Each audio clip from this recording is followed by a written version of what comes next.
વિચાર ક્રાંતિમાં હું વિનોદ ભટ્ટ. આપ જોઈ રહ્યા છો વિચાર ક્રાંતિ.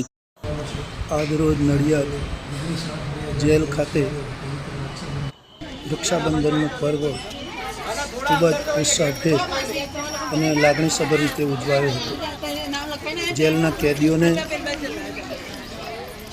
મંડળની બહેનો દ્વારા રાખડી બાંધી અને તેમના ઉજ્જવળ ભવિષ્ય માટે, સુખાકારી જીવન માટે, નિરોગી તંદુરસ્ત જીવન માટે રાખડી બાંધનાર બહેનોએ સૌ દર્દીઓના ઉજ્જવળ ભવિષ્યની પ્રાર્થના કરી અને ભગવાનને પ્રાર્થના કરી હતી કે સૌ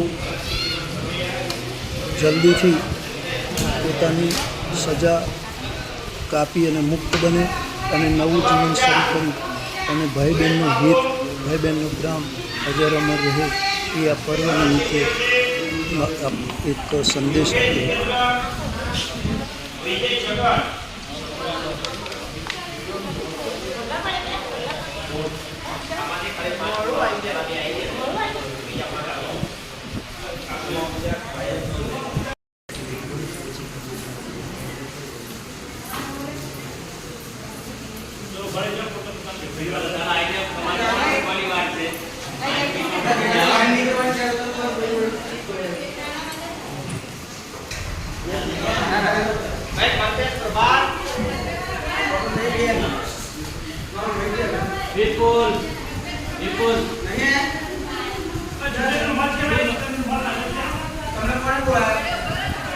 अरे यार भाई जो